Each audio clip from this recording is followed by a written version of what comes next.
조금 색다른 시간을 한번 가져보도록 하겠습니다. 낚시에는 많은 장르와 기법들이 있지만 제가 즐겨하는 전청 낚시, 연사 매듭이 없이 기울질을 사용하는 전청 낚시란 무엇인가? 전청 낚시를 배우고자 하는 분들과 남해 미조 갯바위에서 손쉽게 전청 낚시를 이해하고 배워보는 자리를 갯바위에서 만들어 보았습니다. 지금부터는 전청 낚시, 여러분들이 그 낚시를 하면서 뭐 반유동이라든지 막대치 낚시라든지 여러 장르의 낚시를 지금까지 하다가 기울질을 사용하는 낚시가 전청 낚시입니다. 그 전청 낚시를 배우기 위해서 달려왔는데요. 간단하게 제가 이야기를 할게요. 낚시란 것은 너무 어렵게 생각하지 말고 좀 쉽게 생각을 하면서 낚시를 하는 것이 가장 좋아요. 여러분들이 반유동이든 막대치든 전유동이든 전청 낚시든 여러 가지 장르가 있는데 그 모든 것이 고기를 낚기 위한 방법이죠. 고기를 낚기 위한 방법에서 채비가 조금 틀린다는 그 차이밖에 없는데, 가장 기본적인 것은 고기를 낚기 위해서는 고기가 있는 데까지 내 미끼를 던져서는 고기가 있는 층까지 미끼를 내리는 기술이 가장 첫째다. 반유동이든 막대치든 이런 고부력질을 사용을 하면은 멀리 던지도 추가 무겁기 때문에 쭉 이렇게 바로 내릴 수가 있죠. 바로 내릴 수가 있지만은 전유동이라든지 전청 낚시 같은 경우에는 가벼운 채비로서 이렇게 낚시를 합니다. 그래서 조류를 보고 내가 던지는 거리에 따라서 내 미끼를 바닥에 내려야 되겠다는 생각을 갖고는 바닥을 찍지 못하고 미끌림이 없으면은 처음에 비봉돌 하나를 달려서 낚시를 해보다가 미끌림이 없으면은 또 하나를 더 물려보고, 아니면은 2비봉돌이나 3비봉돌을 달아서 교체를 시켜보고 하고 이렇게 흘려보다가 하나 미끌림이 생겨. 한번 요 봉돌이 맞구나 하는 생각을 갖고 그 봉돌로서 내가 던져서 흘려보내면서 바닥을 찍으면은 거기서 내가 견제 동작을 취하고 들어주서는 다시 한번 쫙 흘려보내고 바닥을 찍으면은 다시 한번 싹 들었다가 찍고, 그것이 면사 매듭 없이 하는 전청 낚시 방법이라요. 반유동 낚시는 수심을 딱 정해놓으면은 뭐 지가 알아서 흘러가지요. 흘러가는데 이거 반유동 낚시의 가장 단점은 바닥이 고른 데서는, 평평한 데서는 최고의 낚시 방법입니다. 하지만은 이런 식으로 여기에다가 앞에서 한 10m에 맞춰놨는데 갈수록 이렇게 쭉 깊어지지요. 여기는 10m, 11m, 12m, 13m 되는데 흘리보면은 바닥에 고기는 저기 있는데 내 미끼는 이렇게 10m에서 떠가지고 가고, 그런 단점이 있기 때문에 반유동 낚시나 막대치 낚시는 굉장히 힘든 게야. 깊은 곳을 수심을 알 수 없고 경사가 지고 이런 데서 낚시하는 데는 반유동 낚시와 막대치 낚시는 불리하다. 그 대신에 면사 매듭 없이 하는 전유동이나 전청 낚시 같은 경우에는 내가 이렇게 흘리다 보면은 여기서도 들고 찍으면은 다시 또 내려가면서 저 밑에 또 찍을 수 있어. 그러가 또 원줄 풀어놓고 있으면 또 저 밑에 가서 찍을 수 있어. 그래서 경사가 진 그런 지형, 알 수 없는 그 수심을 알 수 없는 그런 포인트 같은 경우에는 면사가 없는 그런 전청 낚시로 하면은 굉장히 유리한 그런 조건이 되는 겁니다. 그 대신에 전청 낚시에 또 가장 또 그런 단점이 있어요. 막대치라든지 그 반유동 낚시 같은 경우에는 멀리서 조리가 그렇게 미세하게 흐른다든지 할 때는 한 자리에다 딱 고정을 시켜놓고 거기에다가 집중적으로 밑밥을 뿌려놓고는 고기를 낚아낼 수가 있어요. 그게 굉장히 어떨 때는 나도 전청 낚시를 하지만 굉장히 부러울 때가 많아요. 나도 저렇게 하는 게 맞는데 하지만은 전청 낚시 같은 경우에는 그게 불가능해. 왜? 찌가 이렇게 기울질을 사용하잖아요. 하고 조리가 좀 미세하게 되다 보면은 가만히 놓고 놔도 찌는 원줄을 타고 앞으로 계속 밀려와. 계속 밀려오기 때문에 내 밑에 채비가 어디쯤 있다는 것을 대충 알고는 그냥만 놔두면서 하면 되지만은 굉장히 어려워. 어렵고 굉장히 불편해. 그래서 반유동 낚시의 단점도 있고 장점도 있고, 전청 낚시도 장점도 있고 단점도 있고, 모든 낚시 만능의 채비는 없어요. 하지만은 내가 예를 들어서 전청 낚시를 한번 배워보겠다 하고 내가 이것을 꼭 마스터를 한번 해보겠다 싶으면은 계속해서 낚시를 하다 보면은 어느 정도 자신만의 그런 또 노하우가 또 생길 수도 있어요. 그리고 또 두 번째는 밑밥입니다. 밑밥은 내가 또 항상 강조를 하는 거지만은 약이 될 수도 있고 독이 될 수 있는 것이 밑밥이야. 굉장히 중요한 겁니다. 밑밥이라는 것은 고기를 불러 모으는 역할을 하는 거죠. 불러 모으고 지나가는 고기들을 그 자리에 오래 머물도록 만드는 것이 밑밥이야. 감성돔이 이 주위에 있는 정착을 하는 정착성 고기 같으면은 우리나라에 감성돔이 없어요. 다행히 감성돔은 깊은 곳, 어디 저 멀리서 물때가 되면은 그 갯바위는 어느 물때가 되고 조류가 어디 흐를 때 어디에 있는 감성돔들이 그 조류를 타고 올라오다가 이동을 하고 먹이 활동을 하다가 밑밥이 많이 모여 있으니까 거기에서 오랫동안 그 밑밥을 막 주워 먹고 밑에서 있는 거야. 그런데 그것도 하루 다 먹을 때까지 있는 것이 내가 볼 때는 아니야. 그 시간이 짧아. 하기 때문에 그 타이밍 때 내가 몇 마리를 낚아내는 것이 감성돔 낚시거든. 한 자리에 절대 오래 못 있어. 그러다 보면 밑밥을 하루 종일 이렇게 뿌려놓고는 이렇게 고다놓고는 고기가 돌아서 막 주워 먹고 있는데 나는 엉뚱한 데다가 던지가 흘리고 있는 거야. 얼마나 그 안타까운 일이야. 그게. 그래서 밑밥을 한 주걱을 탁 뿌리더라도 나는 왜 여기에다가 뿌리는 것을 항상 생각을 하고 뿌려야 돼. 밑밥은 수평으로 흘러간다는 생각. 내 찌는 투척을 하면은 앞으로 대각선을 그리면서 원줄이 이렇게 밀려 조류의 힘에 의해서 당겨주기 때문에 항상 밑밥보다는 찌는 뒤로 던져서 밑밥은 수평으로 흘러가고 내 찌는 앞으로 쓱 당겨오면서 만날 수 있는 지점. 그 지점까지 생각을 해놔야 돼. 그리고 이 수심, 이 조류에서는 이 밑밥을 던졌을 때 어디까지 흘러가서 모여 있겠다는 것도 정확하지는 않지만은 생각을 하고 밑밥을 뿌려주는 것이 그게 맞다는 거야. 그렇게 생각을 하다 보면은 대충 한 5m, 직경 한 5m 안에 아니면은 하다 못해 한 10m 정도 안에만 내가 그것을 맞춘다고 생각하면은 성공이라고 볼 수 있는 거야. 그런데 얼토당토 않게 밑밥은 여기에 있는데 안에만 미끼를 미리 여면 감성돔이 무는데 나는 한 10m 밖에 저쪽에서 미끼는 동동거리면서 떠내려가는 거야. 그런 실수를 많이 범해. 굉장히 많이 범해. 내 역시 어떤 데는 낚시를 하다 보면은 그런 것을 알면서도 어떨 때는 내가 낚시를 고기 못 낚았을 때 한번 생각을 해보면은 야, 이 고기가 돌았을 때 내가 엉뚱한 곳에 낚시를 한 거 아닌가 하는 그런 의심도 나도 굉장히 많이 해보거든. 그래서 밑밥이 약으로 만들어야 되지 독으로 만들면 안 되는 거야. 그러면 밑밥을 안 치는 게 낫지. 그래서 밑밥은 굉장히 낚시에서는 중요한 역할을 하는 것이 밑밥이라는 것을 항상 생각을 하고 이 수심, 이 조류에서 밑밥이 어디까지 떠내려가서 고여 있을까를 항상 생각을 하고 내 채비를 흘리면서 그까지는 무조건 흘려보내야 돼요. 흘려보내고는 거기서 입질이 없으면 하다못해 내가 계산을 잘 못하지 않았나 하는 생각을 갖고는 더 이렇게 흘려보낼 수 있는 그런 생각을 갖고 낚시를 해줘야 되는 거야. 고기가 있는 그 채비를 내려놓는 기술, 밑밥을 뿌릴 수 있는 기술, 그 다음이 이제 견제 동작이야. 견제 동작은 뭐 유인 동작이라고도 할 수가 있는데요. 불규칙하게 되어 있는 채비를 낚싯대를 살짝 들어 올린다든지 아니면은 흘러가던 질을 뒷줄을 잡아줌으로써 채비에 정렬을 시켜주는 것을 어떻게 보면은 견제 동작이라고 할 수가 있는데요. 유인 동작과 어떻게 보면 비슷한 동작이기도 합니다.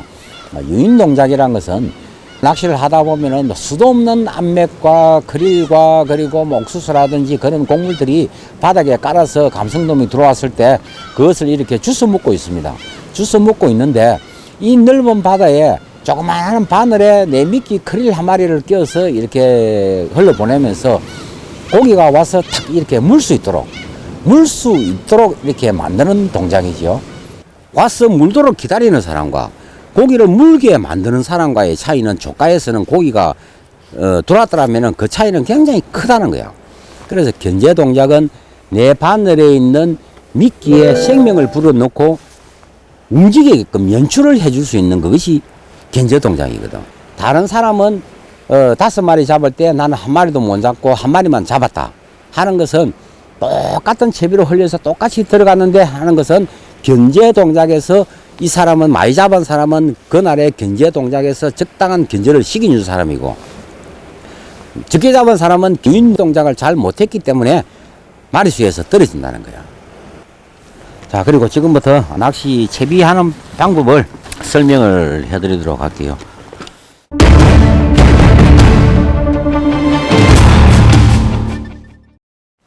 낚시터에 오면은 가장 먼저 해야 될 것은 뜰채 조립이죠. 먼저 뜰채 조립을 딱 요래 해놓고 옆에다가 딱 이래 두면은 물건이 빠진다든지 만약에 또 사람이 빠진다든지 또 무슨 소 빠지면은 바로 이렇게 건지고 구조를 할 수 있는 그런 도구이기도 고기만 건지는 것이 아니라 이거는. 그래서 항상 먼저 해둬야 할 것은 뜰채 조립. 요 15도 경사치 이비지를 세팅을 안 해볼게요. 보통 일반적인 수중지의 역할은 채비를 내리는 역할 그리고 조류를 틔워주는 그런 두 가지의 역할을 하는 거거든요. 전청 낚시를 할 때는 어느 정도 채비를 내리는 역할도 생각을 가져야 되지만은 조류를 잡아주고 조류의 각을 잡아준다는 생각을 갖고 수중지를 고르는 게 좋아요. 그래서 특별한 경우 예를 들어 수심이 깊은 참돔 낚시를 한다든지 조류가 굉장히 빠른 데라든지 그런 곳 아니면은 되도록이면은 한 G3 이하의 아주 무게가 없는 그런 자연스럽게 밑에서 바닥에 바닥에 수중지가 닿았더라도 변제 동작을 하면서 싹 들면은 수중지는 그냥 가볍게 설렁하면서 올라올 수 있는 그런 수중지를 선택을 해주는 게 좋아요.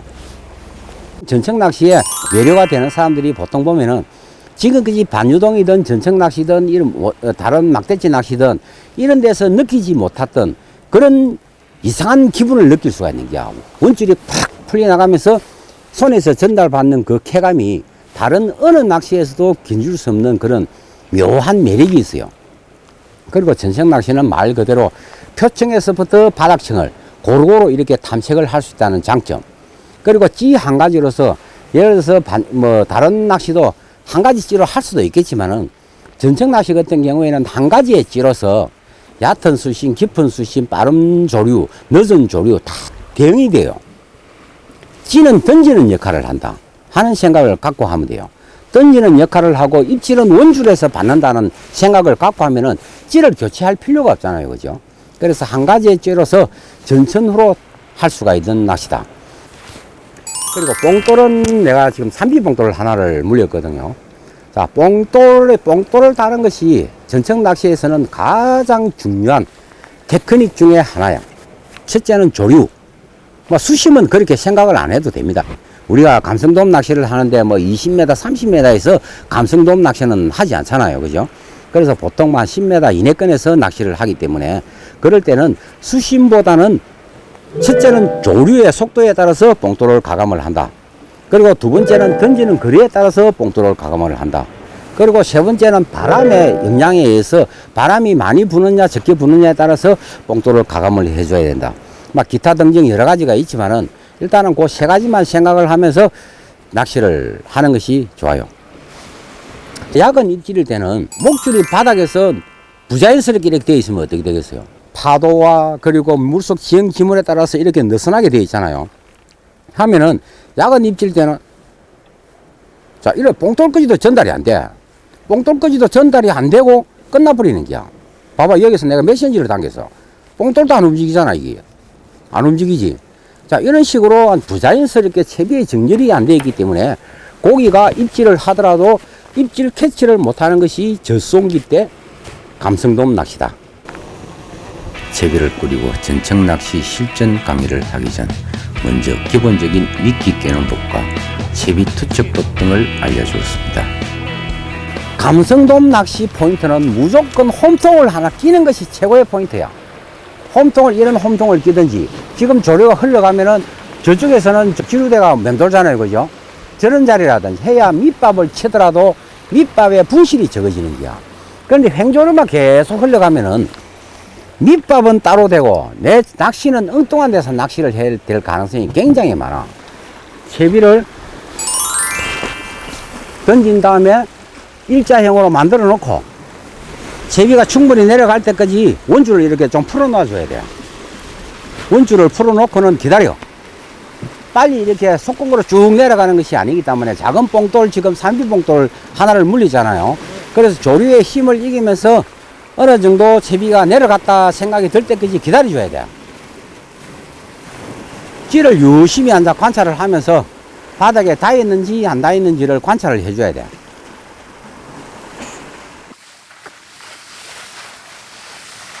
자, 찌의 형태가 좀 틀리죠. 처음부터는 조금 잠기잖아요. 자, 잠길 때가 되면은 원줄을 들어서 자, 살짝 당겨줘야 돼, 이렇게. 다시 아까 풀어주는 방법. 살짝 띄웠다가 살짝 풀어주고 빨리 내려야 돼요. 하면은 뽕돌이 바닥에 있는 것이 아까 들었을 때 살짝 떴잖아요. 떴을 때 다시 이렇게 풀어줄 뿐면 어떻게 되겠어요? 여기 밑에 있는 뽕돌이 풀어준 만큼 저기 가서 푹 찍어. 그래서 또 다시 또 입질이 없으면은 또 다 기다려, 이렇게. 기다리면서 조금씩 풀어줘야 돼요. 조금씩 이렇게. 풀어주다가 다시 한번, 아, 미끌림이 생기겠다 싶으면은 생기겠는데 하는 생각이 들면은 살짝 들어서 다시 한번 살짝 풀어주고. 그래서 찍고 들고 흘려주면서 다시 찍고 들고 흘려주면서 기다리고 하는 이런 방법이 조류가 흘러갈 때 낚시하는 방법이야. 전청 낚시 기본 테크닉을 알려준 뒤 제각기 배운 대로 실전 경험을 해보는 시간을 가져봅니다. 전청 낚시를 배우고자 할 때는 낚시를 가기 전 모든 반유동 소품은 내려놓고 갯바위에 나가 처음부터 끝까지 기울지만으로 낚시를 해봐야만 미끌림도 알고 전청 낚시가 어떻다는 걸 조금이나마 빨리 배울 수 있는 방법입니다.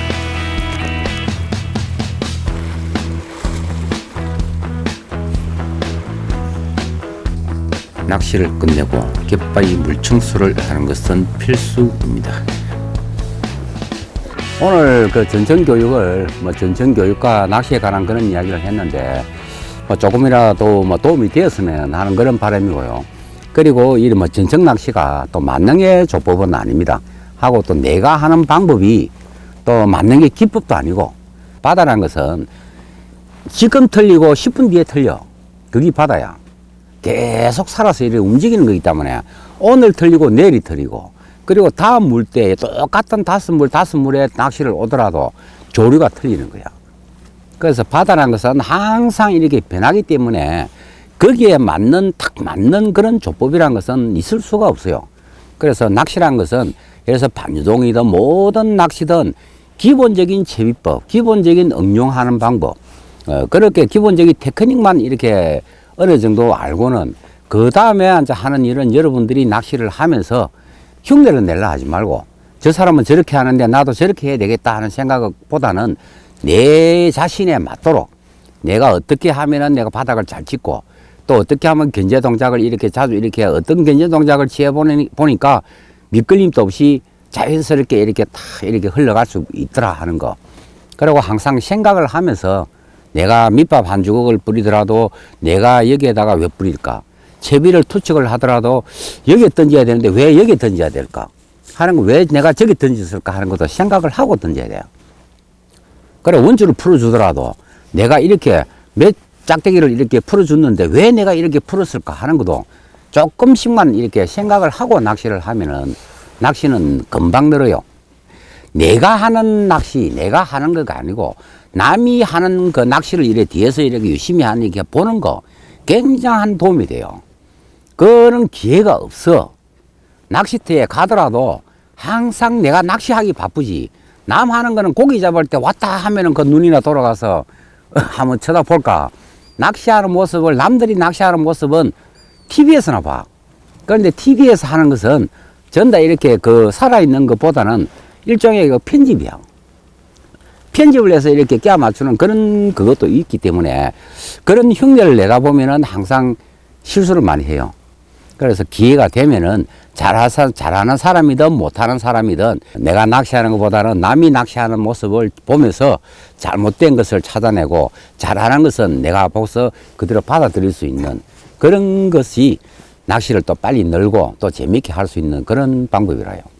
마지막으로 그 질문, 오늘 낚시를 하면서 가장 힘들었던 거. 찌는 제거가 있는데 이게 이래 돼가고 올라오더라고. 예. 그러다 이걸 드니까 이 찌가 땡겨와 버리더라고요. 멀리 던질수록 봉돌을 좀 무겁게 달아라고 하는 그 이야기도, 예를 들어서 내가 봉돌 뭐 2비, 3비 봉돌 이런 조그마한 봉돌이잖아요. 어떻게 보면은 작은 봉돌입니다. 요만한 봉돌로 50m가 되는 내가 던지는 거리가 30m 하면은 30m를 이 봉돌이 끌고 내려가 줘야 돼. 그게 굉장히 힘들잖아요.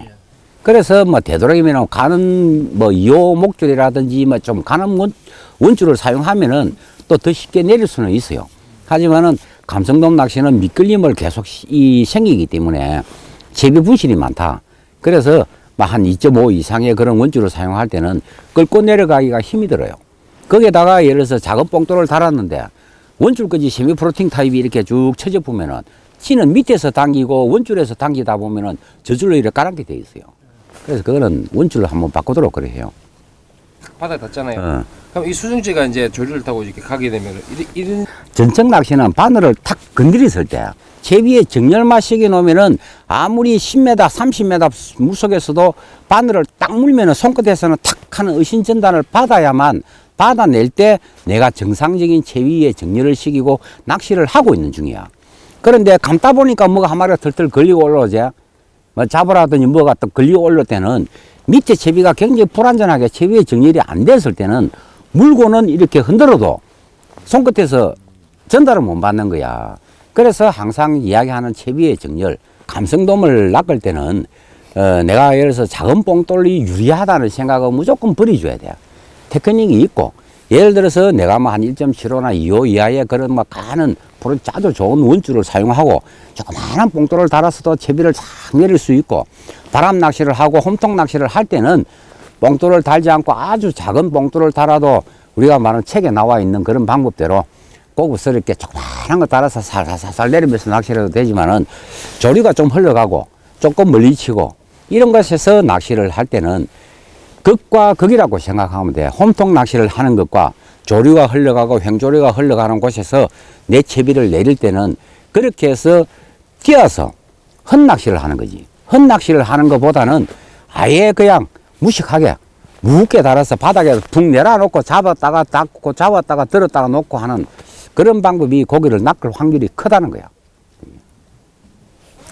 전청 낚시 강의는 여기서 마치고 다음에 오늘 내가 이야기를 했던 것을 참고로 해서 여러분들이 갯바위에서 자신의 기법으로 이렇게 만들어 주기를 바라면서 오늘은 여기서 마치도록 합시다. 수고했어요. 네, 수고하셨습니다. 감사합니다.